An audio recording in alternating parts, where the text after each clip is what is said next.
Officer Dean Harland believed two things about himself, that he was smarter than everyone in Riverfield and that his badge made him untouchable. For 12 long years, he built that belief like a fortress. Every shift, every stop, every raised voice, every unnecessary citation, they all added stones to that wall. People in Riverfield didn't respect Dean, they feared him, and fear, to Dean, felt exactly like respect.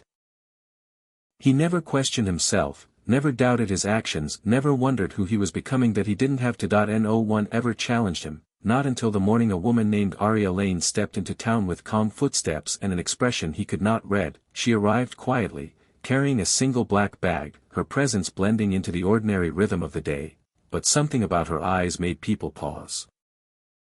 They held a strange balance of softness and steel, as if she had walked through storms and survived all of them. Aria dropped by the town's archive building, spent hours flipping through old maps and property records, and left without answering a single question from curious eyes. By evening, whispers filled Riverfield. Who is she?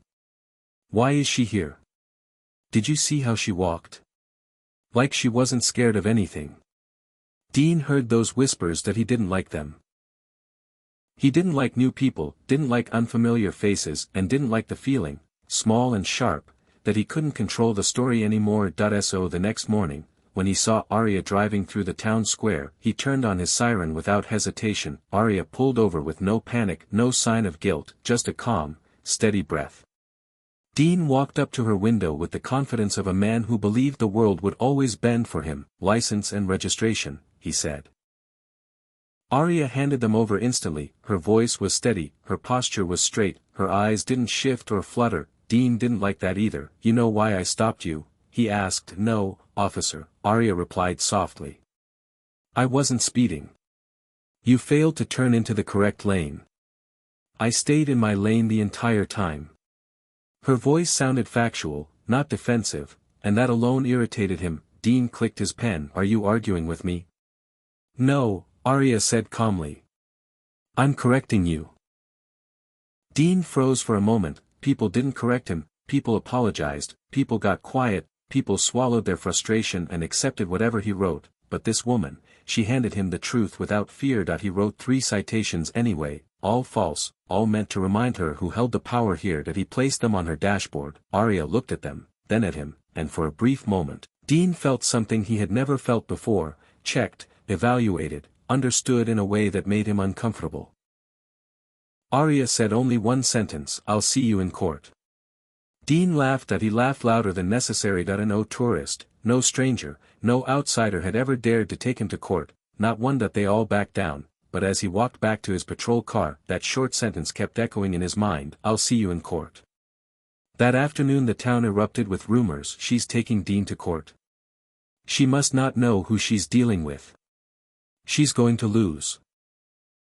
At the local diner, people gathered around booths whispering. Dean walked in with the swagger of a man who enjoyed being the center of attention, but one elderly man, Thomas Calder, looked at him and said quietly, you might have picked the wrong person this time. Dean stiffened. Whoever she is, he said, she's not winning. He believed it. Or at least he tried to. Aria spent the evening quietly in the inn above the bookstore.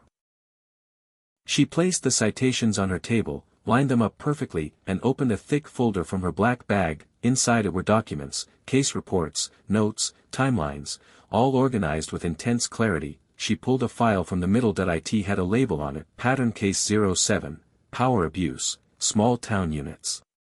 Under that, Subject, Dean Harland. Aria traced her finger slowly over his name. As if she had been waiting for this case for longer than a single day. As if she hadn't arrived randomly. As if she had come here for him. 3 days passed quickly. Court day arrived. The courtroom buzzed with anticipation. People filled the benches, some curious, some nervous, some secretly hoping someone would finally stand up to Officer Harland. Dean stood tall at the front, confidence filling every inch of him. He nodded to people as if already victorious. Aria walked in quietly, wearing a simple dark coat and carrying the same black bag. She didn't look at the crowd, she didn't look at Dean. She walked straight to her seat with controlled precision. Dean's grin deepened. This'll be quick, he whispered to himself. The judge entered, Judge Rowan Gray, man known for fairness and a dislike for unnecessary drama. The hearing began. Miss Lane, Judge Gray said, you may proceed with your case. Aria stood, her presence seemed to fill the room differently. Quiet, focused, unshaken, she opened her black bag, took out a folder, and placed several documents neatly on the table. "Your Honor," she began, "this is not a traffic case, this is a documentation of repeated misconduct performed by Officer Dean Harland over the last 12 years.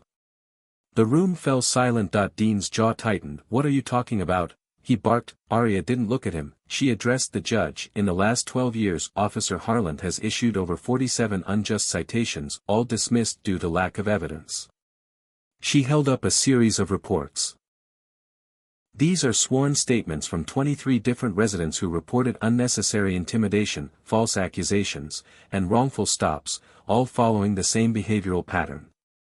Murmurs spread across the courtroom. People glanced at each other, recognizing similarities to their own experiences that they never had the courage to confront. Dean sputtered, "These people are lying. She's manipulating." Aria finally turned her eyes toward him, calm, unbothered, sharp enough to cut through the room. "Officer Harland," she said softly, "you don't know me, but I know your entire professional history." Dean stepped back without meaning to. Aria continued, "I have spent the past 8 months investigating misconduct cases across multiple small towns. Riverfield became part of the investigation after repeated anonymous complaints pointed to one specific officer." She tapped the folder. "His name was on every page." Dean's confidence cracked, his breathing shifted, the room watched him crumble in real time. Judge Gray cleared his throat. "Miss Lane, may I ask your credentials?"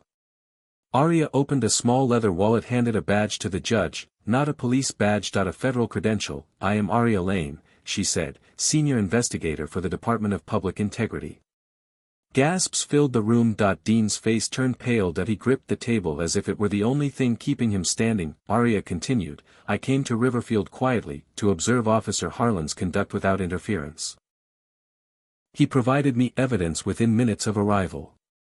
The judge nodded slowly, absorbing every word. Aria placed the 3 false citations on the table. "These," she said, "are not mistakes, they are patterns." Dean tried to speak, but no sound came out. His voice, so loud for so many years, collapsed under its own weight. Aria turned back to the judge. "I formally request an immediate suspension pending a full federal review." The courtroom fell into absolute silence. Judge Gray looked at Dean. A long, heavy stare. "Officer Harland," he said quietly, "this court approves the request." Dean's badge, the very symbol of his power, was taken from his chest. For the first time in 12 years, he stood in a room where no one feared him. No1 bowed. No1 stepped aside. That he was no longer untouchable. Aria closed her folder, put it back into her black bag, and turned to leave. As she walked past Dean, she paused, only for a second. Only long enough to say words she would remember for the rest of his life. "You chose the wrong woman." And just like that, the storm that had ruled Riverfield for 12 years was finally over. Aria Lane walked out of the courthouse as quietly as she had walked in, leaving behind a town that finally understood what real courage looked like, and a man who finally learned that power without integrity is nothing more than a shadow waiting to disappear.